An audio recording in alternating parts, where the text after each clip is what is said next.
Gold trusted gold buyers. మీరు తాకట్టు పెట్టిన బంగారాన్ని విడిపించి ఈ రోజు ఉన్న మార్కెట్ ధరకు కొనబడను.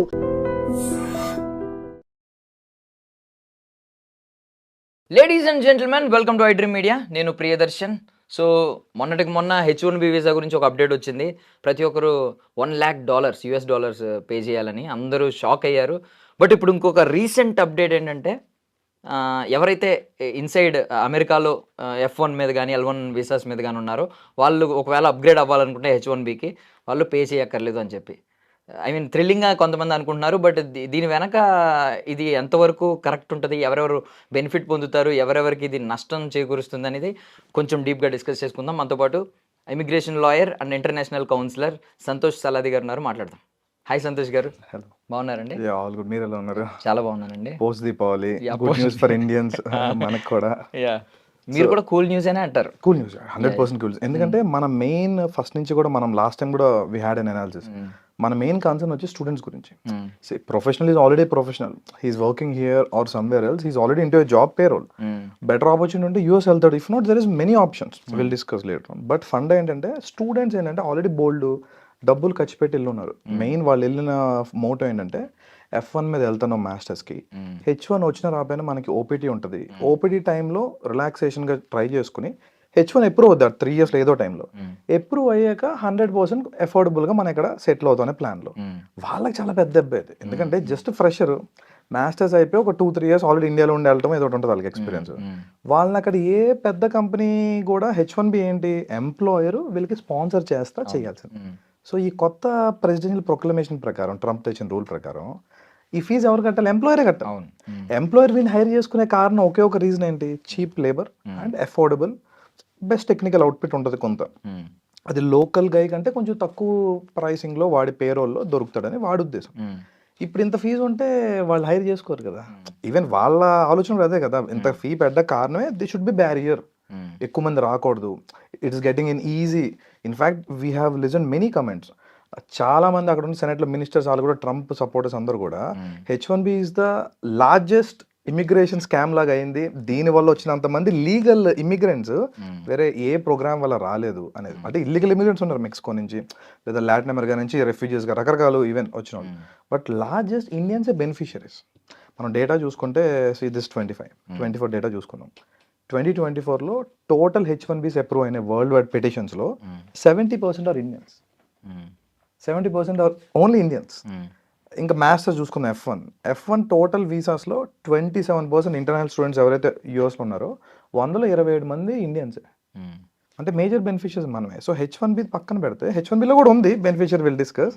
But student visas are happily. ఎందుకంటే పిల్లలు చాలా మంది, I mean we're getting calls to, మేము గైడ్ చేసిన ఇంతకుముందు ఉన్న మన పిల్లలు కానీ చాలా మంది ఇన్స్టా ఇట్లో కూడా మెసేజ్ చేశాను, అన్న ఏంటి వాళ్ళకి చాలా పెద్ద రిలీఫ్. ఎందుకంటే వాళ్ళు ఆల్రెడీ పాపం లోన్స్ ఇవన్నీ బర్డెన్తో వెళ్ళి ఉంటారు, కష్టపడి మాస్టర్స్ చేసి. ఇప్పుడు వీళ్ళకి ఎంత ఉంటే అసలు ఎవరు హైర్ చేసుకోరు కదా. ఎంత టాలెంట్ ఉన్నా కానీ కష్టమే. ఎంప్లాయర్ ఎలా ఆలోచిస్తాడు, వీడికి లక్ష కట్టి మళ్ళీ పేరోల్ రన్ చేయాలా అని అనుకుంటాడు ఆబ్వియస్లీ. సో అందుకని స్టూడెంట్స్ ఇప్పుడు ఉన్న మెయిన్, నిన్న వచ్చిన USCIS, United states citizenship and immigration services, వీళ్ళే గైడ్ లైన్స్ అని ఇవ్వాల్సింది. USCIS క్లారిటీ నిన్న ఇచ్చింది. మొన్నటిదాకా ఎవరికాల ఎగ్జామ్షన్స్, నేను చెప్పినా, ఇంకోళ్ళు చెప్పినా, XYZ ఎవరు చెప్పినా ఇలా ఇంటర్ప్రిట్ చేసుకొని చెప్పింది. వీళ్ళే final authority, the statutory body. వీళ్ళు నేను క్లారిఫై చేసేప్పటికి ఇట్స్ వెరీ కూల్. స్టూడెంట్స్కి ఏదైతే నార్మల్లీ మనకి H1B కోటా ఉంది కదా, టోటల్ 65,000 వరల్డ్ వైడ్. దీనికి అడిషనల్గా 20,000 ఆల్రెడీ F1లో ఎవరైతే స్టూడెంట్స్ అమెరికాలో ఉన్నారో వాళ్ళకి ఇస్తున్నారు. ఈ 20,000 మంది ఎగ్జిస్టింగ్ ఫీజులోనే కడతారు. ఏదైతే న్యూ మన 19 సెప్టెంబర్ 9 వచ్చిన ఫీజు వీళ్ళకి ఎఫెక్ట్ అవ్వదు. ఇది clarity, 100% clarity. So hidden conditions ఏమైనా ఉంటాయి? పైకి చాలా బాగుంది అంటే స్టూడెంట్ వీసాస్లో they don't want to take any chance. Maybe వాళ్ళకు కూడా ఎఫెక్ట్, ఎందుకంటే universities are already feeling the heat. ఈ ఇంటెక్ చాలా అడ్మిట్స్ తగ్గిపోయినాయి. ఒక 100%లో చూసుకుంటే 50% ఈ ఇంటెక్, ఈ ఫాల్కి కానీ అసలు అప్లికెంట్సే లేరు. సో అది పెద్ద ఎకానమీ కనబడదు, కానీ US student market is a very big circulating economy కదా. వాళ్ళు వెళ్తాడు, లివింగ్ కాస్ట్ ఉంటాయి, ఫుడ్ తింటాడు, groceries, this are all going in to their country. Just అప్లికేషన్స్లోనే మనం $2 billion ఇస్తాం తెలుసా యూఎస్కి, ఓన్లీ అప్లికేషన్ ఫీజెస్లో. మన డబ్బులు వెళ్తున్నట్టే కదా. సో వాళ్ళది ఎఫెక్ట్ అవుతుంది. స్టూడెంట్స్ వరకు fine. Versus even the employees like H1B ఏదైతే చూస్తారో, H1B స్కిల్డ్ వర్కర్స్ కూడా వాళ్ళు ఎగ్జిస్టింగ్ ఇప్పటి వరకు ఎవరైతే ఇంతకుముందు petitions okay present H1 continue అవుతున్నారో వాళ్ళకి ఎటువంటి ప్రాబ్లం లేదు. అండ్ సెప్టెంబర్ 19th ప్రొక్లమేషన్ జరిగింది and it's there is a weekend window. అఫీషియల్గా సెప్టెంబర్ 21, సెప్టెంబర్ 29 midnight 12 వరకు ఎవరికైతే పెటిషన్స్ ఫైల్ అయినాయో 12 బిఫోర్ ద 12 నుంచి ఇంకా డే మారిపోతుంది కూడా. సెప్టెంబర్ 21 లేట్ నైట్ అనుకోండి ఈఎస్టీ ఎవరైతే పెటిషన్స్ ఫైల్ చేశారో అంటే కొత్త H1Bsకే కానీ కొత్తగా వీటికి కానీ వాళ్ళకు కూడా ఎగ్జామ్టెడ్. వాళ్ళు కూడా $1 lakh కదా. $1 lakh 89 లక్షలు అంటే ప్రతి ఒక్కరికి it's big figure and risky figure. ఎందుకంటే అప్లికేషన్ యాక్సెప్ట్ అవ్వకముందే మీరు డబ్బులు కట్టాలి. అది ఎంప్లాయర్ అవ్వనివ్వండి ఎవరైనా ఆ డబ్బులు బ్లాక్ అవుతాయి కదా ఆబ్వియస్లీ బిగ్ అమౌంట్. అందుకని అది చాలా పెద్ద హిండ్రన్స్ ఉండే. సో నౌ ఎగ్జిస్టింగ్ అప్లికెంట్స్కి no problem. And in future ఎవరైతే యూఎస్లో నుంచి అప్లై చేసుకుంటారో అంటే ఆల్రెడీ L1 మీద ఉంటారు కదా, కంపెనీస్ L1 తీసుకెళ్తే షార్ట్ టర్మ్ వాళ్ళకి కానీ లేదా F1 వాళ్ళు స్టూడెంట్ వీసాస్ కానీ ఇంకా మరేదైనా అంటే రీసెర్చ్ కేటగిరీస్ ఒకటి ఉన్నాయి మోస్ట్లీ ఈ కేటగిరీస్ వాళ్ళకి న్యాచురల్ ఎక్స్టెన్షన్ అనేది ఉంది. అంటే they are eligible for further extension as per law. వాళ్ళకి వర్త్ ఎందుకంటే they are already natural eligible to that. కొత్తగా ఎవరైతే outside of America US నుంచి బయట అంటే ఇండియా నుంచి కానీ ఎవరైతే కొత్తగా ఇప్పుడు అప్లై చేసుకుంటారో వాళ్ళకి $1 lakh ఫీజు అప్లై అవుతుంది. సో వాళ్ళ 89 lakhs వాట్ ఎవర్ అది కట్టుకోవాల్సిందే. అండ్ ఇంకొక ప్రాబ్లం ఏంటంటే బేసికల్లీ మీన్ మనం పాస్ అవ్వకపోయినా పక్కోడు పాస్ అయ్యాడు అనుకోండి మన ఫ్రెండ్ ఖచ్చితంగా బాధ వేస్తూ ఉంటాం. సో ఇప్పుడు ఎవరైతే అవుట్ సైడర్స్ ఉండిపోయారో పాపం బయట ఉండి ఎక్కడో వర్క్ చేసుకుంటూ H1B ట్రై చేస్తున్నారో వాళ్ళందరికీ ఈ వార్త వినగానే కొంచెం గుండెల్లో కొంచెం రాయి పడినట్టు అనిపించింది. వాళ్ళ ఉద్దేశం కూడా అదే. ఇప్పుడు ట్రంప్ ఇంత కష్టపడి తీసుకొచ్చింది again it's all political link. వాళ్ళు ప్రామిస్ చేశారు will reduce the immigration, will reduce all these things, local workers కి జాబ్స్ ఇస్తాం, will make America shine again, great again. So according to that he's going. End of the day వాళ్ళ ఓటర్ని please చేయడానికి తను try చేస్తారు కదా. వాళ్ళ సపోర్టర్స్కి ఇది చాలా పెద్ద నీష్ అక్కడ. ఇప్పుడు మన వయసు చూస్తే డెఫినెట్లీ మీరు అన్నట్టు అది ఇబ్బంది. వాళ్ళకి మీరు ఏం సజెషన్స్ ఇస్తారు? For them they have multiple options. Even China now launching K-Visa. K-Visa is getting trend because అందరూ చైనాని ఒక back yard manufacturing hub or some scrap yard లాగా ఇమాజిన్ చేసినారు ఒక టైంలో. అంటే మ్యానుఫ్యాక్చర్ చేస్తారు బల్ ఇట్స్ నో వేర్. అసలు ఇప్పుడు కరెంట్ చైనీస్ ఉన్న లైఫ్ స్టైల్కి అసలు చాలా మనకి చాలా దూరం ఉంది వేరే కంట్రీస్తో పోల్చిన. It's a very good thing. చైనాలో కూడా మీకు వరల్డ్లోని ఇప్పుడు మేజర్ టెక్ ఇప్పుడు ఏ తీసుకోండి ఆల్రెడీ పర్ప్లెక్సిటీ కానీ ఓపెన్ ఏ ఎంత మార్కెట్ క్యాప్చర్ చేసినా they got DeepSeek, they're getting market, they're getting any tech products. మనం use phone tabs everywhere. Even EVs are the future. ఈవీస్లో కూడా they are doing too good. వీటన్నిటిలో tech jobs ఉన్నాయి. వాళ్ళకు diversity కావాలి. ఎంత వాళ్ళే చేసినా టెక్ చాలా సెక్టర్స్ బయట ఉన్న టాలెంట్ వాళ్ళు కూడా K-Visa లాంచ్ చేస్తున్నారు. సో అందుకే ఇండియా నుంచి నెక్స్ట్ మంత్ నుంచి డైరెక్ట్ ఫ్లైట్స్ టు గువాంగ్జౌ. ఇప్పుడు దాకా మన 2020 కోవిడ్ తర్వాత డైరెక్ట్ ఫ్లైట్స్ లేవు. చైనా మనం కానీ వాళ్ళ క్యారియర్స్ కానీ ఎవరు రన్ చేయటం. ఫ్లాగ్ క్యారియర్స్ కూడా జనరల్లీ ఫ్లాగ్ క్యారియర్స్ రన్ చేయాలి capital to capital. Even they are not running anything. But after these things even students కూడా స్కాలర్షిప్స్ ఇవ్వబోతున్నారు which leads to long term visa. So ఈ programmes choose చేసుకోవచ్చు. ఇప్పుడు చాలా మంది skill upgradation చూస్తారు. So let's see France 5 years programme ఇస్తుంది France. For students I'm telling clearly traditional things ఏదైతే మాకు ఆల్రెడీ కజిన్స్ చుట్టాలు లేదా ఫ్రెండ్ ఒక లాట్ ఉన్నారని కాకుండా make your own new way. Opportunities will నాక్ యూ ఎవ్రీవేర్. కాకపోతే ఆల్రెడీ అక్కడ మన వాళ్ళే క్రౌడ్ అయిపోతే వెళ్తే వేస్ట్ కదా. ఫ్రాన్స్ ఈజ్ నో బ్యూటిఫుల్ ఉంది మీకు ఆప్షన్స్. 5 years దాకా వీసా వస్తుంది, 2 years course, 3 years PhD. They getting just like USA without any restrictions. అక్కడ పిఆర్కి ఉన్న బ్యూటీ ఏంటంటే యూఎస్లో జీసీ గ్రీన్ కార్డ్ వస్తేనే వాళ్ళు పిఆర్ వస్తుంది. It's permanent residency. కానీ హెవీ లైన్ ఉంది. Current 40 years 70 years waiting list ఉంది చాలా పిటిషన్స్లో. వేరేస్ మీకు వేరే యూరోపియన్ కంట్రీస్లో ఇట్లా పిటిషన్స్ లైన్ కోట ఏం లేదు. If you're natural eligible you have similar points you can petitions. అక్కడ ఉన్న immigration house will take care of that. So అది అడ్వాంటేజ్. ఇంకా యూఎస్ లాగా స్ట్రక్చర్ అయిపోయి ఎక్కువ లేదు. They have option, they have. So France కానీ జర్మనీ కానీ నెదర్లాండ్స్ మల్టిపుల్ ఆప్షన్స్ ఉన్నాయి. ప్యూర్లీ ఎంప్లాయ్మెంట్ వీసాస్ అనేవి they are getting lesser. I agree with that. దానికి ఒక ఆల్టర్నేటివ్ కూడా ఉంది. మీరు రీసెంట్గా చూసుంటే హైదరాబాద్లో కానీ you're seeing large health care companies open. Lilly, IKEA పక్కన రీసెంట్లీ ఐ థింక్ సీఎం ఎవరి ఈ జీసీసీ అంటాం ఇట్లా global capability centres or capacity centres, innovation centres. These 3 names are similar names. There actually means one thing. యూఎస్లో ఏదైతే full time products develop చేస్తారో లేదా services create చేస్తారో వాటిని ఇండియాలో డైరెక్ట్గా పెట్టుకుంటున్నారు. సో దట్ R&D వెళ్తుంది, వాళ్ళకు కూడా క్లారిటీ అంతా ఉంటుంది. సో ఇండియన్స్కి ఇప్పుడు ఇది చాలా పెద్ద Boost because these GCCs will pay almost at par with US. యూఎస్లో ఒక $1 lakh అంటే ఒక 18 lakhs సంపాదించిన ఇక్కడ వీళ్ళు ఆల్మోస్ట్ సేమ్ అందులో 40-30 lakhs. It's almost similar due to life style. So GCCs are coming up. ఈ ఫ్రాన్స్, యూకే కానీ వీటిలో ఎక్స్పీరియన్స్ ఉన్నా they can come back here. వాడు చూస్తుంది ఏంటి, మీరు మాస్టర్స్ ప్రొఫెషెంట్ ఉన్నారు, you have eligibility and qualification. Apart from that company exposure ఉందా, ఏ కంట్రీలు చేసారు అవే చూస్తున్నారు. సో జీసస్ ఇండియాకి చాలా హెవీగా వస్తున్నాయి. కమ్మింగ్ 5 to 10 yearsలో around $20 to $30 billion of GCCs investment రాబోతుంది ఓన్లీ టు సెంటర్స్ అండ్.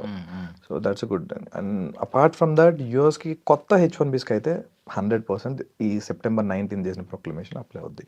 ఇది కూడా ఏంటి, యూఎస్లో ఉన్న అమెరికన్ ఛాంబర్ ఆఫ్ కామర్స్ వాళ్ళు కొలంబియా డిస్ట్రిక్ట్ కోర్టులో స్యూ చేశారు Trump administration because it's so unlawful అదని చెప్పి. అది చేసి ఆల్మోస్ట్ 16th ఎప్పుడు చేశారు మొన్న. ఈ 5 daysలో వీళ్ళు క్లారిటీ తీసుకొచ్చారు. అట్లీస్ట్ పిటిషన్కి వెళ్ళినప్పుడు మీరు కనీసం క్లారిటీ ఇవ్వలేదు అనకుండా ఈ మాత్రం క్లారిటీ అని వచ్చింది. So going future will see. ఈ పిటిషన్ కూడా ఉంది కాబట్టి they may get some exemption or not, but as of now current applicants are paying the full after September 21 వచ్చేసిన అందరూ కూడా.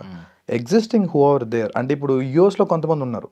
ఇప్పుడు L1 F1 ఓకే, కొంతమంది B1లో కానీ ఏదైతే కాన్సులర్ ప్రాసెస్ మళ్ళీ వచ్చి ఎంబసీలో ఇంటర్వ్యూ ఇవ్వాలో వాళ్ళకు కూడా కొత్త ఫీ పనిచేస్తుంది. వాళ్ళు న్యాచురల్గా కాదు కదా, they are becoming a new applicant. ఇది ఒక పాయింట్, ఇది ఒక్కటే హిడెన్ పాయింట్. ఆల్రెడీ ఈ న్యాచురల్గా కాకుండా ఎవరికైతే కాన్సులర్ ప్రాసెస్ రిక్వైర్మెంట్ ఉందో like B1 or some other visa visit guys, వాళ్ళకి 100% కొత్త అప్లికేషన్ పడుతుంది. సో కొత్త ఫీజు అప్లై అవుతుంది. వీళ్ళు పాపం సఫర్ అవుతారు. ఓన్లీ F1 అక్కడ ఆల్రెడీ L1 లో ఉన్న వాళ్ళకి మేజర్ రిలీఫ్. అంటే చాలా మంది కోర్టులో ఛాలెంజ్ చేస్తున్నారు ఇప్పుడు.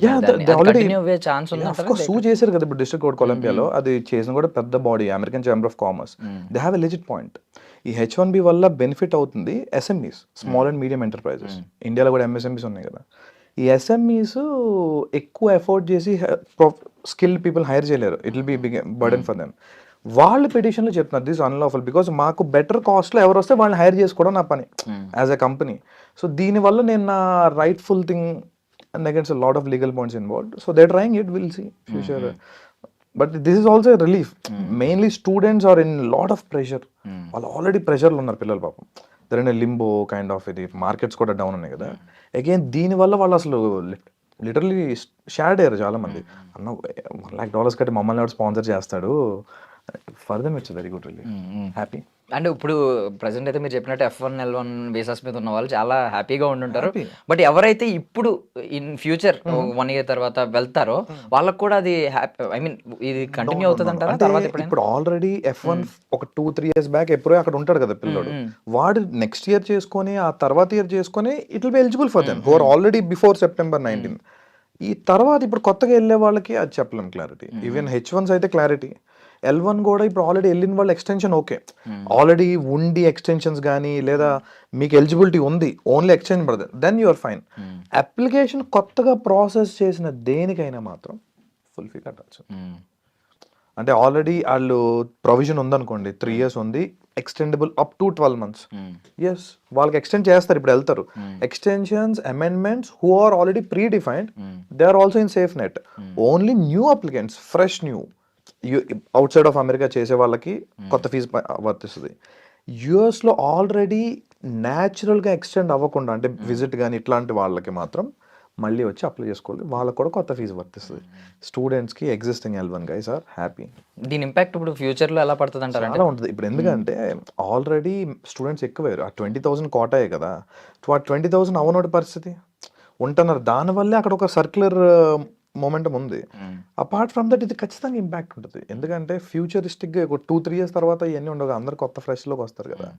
సో కొంత క్రేజ్ తగ్గచ్చు. So they also look other, in fact there are multiple other options. అంటే ఇండియన్స్ తెలిసిందే కదా, అంటే ఇండియన్స్ కానీ మన వాళ్ళు కానీ ఒకళ్ళు వెళ్ళారు కాబట్టి automatically there is a line up for that. But if they are looking in to seriously multiple options వచ్చినాయి. ఇప్పుడు యూరోప్ చాలా బెటర్ డెస్టినేషన్ అయింది, అంటే at least for techies they are multiple options opening. And ఇండియాలోనే చాలా ఆప్షన్స్ కూడా ఉన్నాయి కదా. They have opportunities to create manufacture here. So they can also take startups. So exposure, they are gaining something over there, let them come. This is actually purely for exposure. Sadly ఏమైందంటే ఈ cost అని rise అయిపోయి inflation రావడం వల్ల we're spending a lot. Once we are spending on anything, we'll definitely look for a return of investment. ఆ return of investment గురించి తిప్పలంతా 30 లక్షలు ఎంతో పెడుతున్నాం దానికి మరి వెనక్కి తెచ్చుకోవాలి కదా అనేది వర్షన్లో. If people are looking for exposure and real skills they are fine. But దీన్ని ఒక రిటర్న్ ఆఫ్ ఇన్వెస్ట్మెంట్గా చూస్తే కనుక చాలా లాస్ ఫ్యూచర్లో. ఇప్పటికే తగ్గింది and it's getting impact. So multiple countries ఇప్పుడు 30కి పెట్టకుండా వేరే ఆప్షన్స్ కూడా ఉన్నాయి కదా, other countries looking to that. Even Japan, people are looking to Japan. Start అయింది కొంతవరకు. Students are also, recent data shows people are searching more for study in Japan, Korea. So there also industries, అక్కడ కూడా market ఉంది కదా, enterprises ఉన్నాయి. So it's a good start in fact. So ఇలాంటి అంటే ఇంకా జనాలు కూడా పుష్ చేస్తాయి. వాళ్ళు కూడా ఇంకా they'll be pushed cornered anyway. ఇప్పుడు ఫ్యూచర్లో H1B $1,00,000 అంటే అది ఆలోచన పెట్టుకోవడం కూడా వేస్ట్. ఖచ్చితంగా. అండ్ యూఎస్ ఎకానమీ మీద అండ్ రేపు పొద్దున ఫారెన్ టాలెంట్ కూడా వాళ్ళు మిస్ అవుతారు. ఎంతసేపు ఇన్సైడర్స్కే మేము జాబ్స్ ఇస్తామని, అండ్ ఇంకోటి ఏంటంటే మేము ఏదో జాబ్స్, వాళ్ళు ఏదో యూఎస్ జాబ్స్ ని ప్రొటెక్ట్ చేస్తున్నట్టు, లోపల వాళ్ళకి ప్రామిస్ చేసినట్లు, అంటే వాళ్ళని సేవ్ చేస్తున్నారు. Political game. But what ever you said is 100% true. ఇప్పుడు వీళ్ళు ఏదైతే ప్రొజెక్ట్ చేస్తున్నారో వీఆర్ డూయింగ్ సంథింగ్, జాబ్ చేస్తున్నారు. రియాలిటీలో ఎంతమంది H1Bs? ఒక 60,000 మంది అంతే కదా, 65,000 మంది. F1 వాళ్ళు కోటా వాళ్ళని తీసుకున్న 20 మొత్తం 85,000 మంది. వీళ్ళ వల్ల అక్కడ ఉన్న పాపులేషన్ మొత్తం ఎఫెక్ట్ అవుతుంది. కాకపోతే ఏంటంటే these are high paying jobs and మార్కెట్లో మన వాళ్ళ మీద నజర్ ఉంది. అంటే that too Indians are becoming more and more in top positions. మీకు అజయ్ బాంగా, వరల్డ్ బ్యాంక్ తీసుకున్న, Google, all these companies are led by Indians now. అది చాలా పెద్ద ఇంపాక్ట్ అయిపోయింది అక్కడ. అండ్ అక్కడ ఉన్న రైట్ వింగర్స్ కానీ ఎక్స్ట్రీమిస్ట్ కొంచెం ట్వీట్ చేయడం, వాటి మీద అవేర్నెస్ వచ్చింది. సాఫ్ట్ టార్గెట్ అయ్యాం మనం. మనకంటే ఇల్లీగల్గా లాటిన్ అమెరికన్స్ వచ్చి కుప్పలు తెప్పలు ఇల్లీగల్ ఇమిగ్రెంట్స్ ఉన్నారు. And they are very harm చేస్తున్న వాళ్ళు ఉన్నారు సొసైటీకి. మన వాళ్ళతో పెద్ద హార్మ్ ఏం లేదు. They'll work for them self, వాళ్ళు కష్టపడతారు, దిల్ గివ్ సమ్, వాళ్ళు ఎఫర్ట్ చూసుకుంటారు. ఆబ్వియస్లీ ఎవరిని రిటర్న్ చూసుకుంటారు కదా. బట్ కాకపోతే అంటే మరి అందరి కళ్ళు మన వాళ్ళ మీద ఉన్నాయి. సాడ్లీ అది ట్రూ. ఇండియన్స్ ఓ చేసేస్తున్నారు అంటే స్టెమ్లో మన వాళ్ళే టాప్ కూడా. ఇప్పుడు అక్కడికి వెళ్ళా కూడా స్పెల్ బి అని మన వాళ్ళు కొడుతున్నారు. అటు చూస్తాడు ఇండియన్, ఏందిరా వీళ్ళు అన్నిట్లో ఉన్నారు అని చెప్పేసి. But they need Indian brains. Even Elon Musk అని టాప్ ఆంటర్ప్రెన్యూర్స్ అందరూ కూడా they are already fighting for this. And long term we can see changes definitely. They'll be challenged, right? There is a legal system, they'll be challenged. So in future we can expect better output. ఇంకా provisions కానీ ఇంకొంచెం reliefs gani definitely we can expect. And we'll definitely discuss once again. Once we got some better relief, we'll post the viewers updated. Let them take what I feel is, let them take an informed decision. వాళ్ళకి విషయం అంతా తెలిసి ఉంటే then they can choose their passion. Yes, everyone have passion, but దాన్ని ఒక వేలో పెట్టాలి కదా. అక్కడ అట్లీస్ట్ ఒక ఎంట్రీ ఉండాలి కదా. లేదంటే everything will be bounced back. So finally ఏంటంటే లోపల ఉన్నవాడు దివాళీ సెలబ్రేట్ చేసుకున్నాడు. సో బయట ఉన్నాడు ఏంటంటే మేక్ అమెరికా గ్రేట్ అగైన్, మగా అనే బదులు మేక్ ఇండియా గ్రేట్ ఎవర్ అని అనుకుంటే ఇంకా చాలా బెటర్ గా ఆ మనీతోనే రిసోర్స్ఫుల్ గా ఇక్కడ అవ్వచ్చు. Very well said. Thank you అండి. Thank you so much for your valuable time. And for more videos, please subscribe to iDream. Please subscribe to iDream. Please subscribe iDream. And please subscribe to iDream. For more videos, subscribe to iDream. please like, share and subscribe to the channel. Congratulations, iDream. Subscribe to iDream. Subscribe to iDream. So subscribe to iDream Media. iDream ki iDream team andarki huge congratulations. Please subscribe iDream Media. Please subscribe to iDream. Subscribe iDream. Please subscribe to iDream. iDream అంటే నా కళల channel subscribe చేసుకున్న నోరు తిరుగుతలేదు. మీరైతే గంట గుర్తు కొట్టండి. For more such videos, please subscribe to iDream. Subscribe to iDream. Please subscribe to iDream. Please subscribe iDream Media. Please do subscribe to iDream. Please subscribe to iDream Media. For best entertainment and information, please subscribe iDream. And don't forget to subscribe to iDream.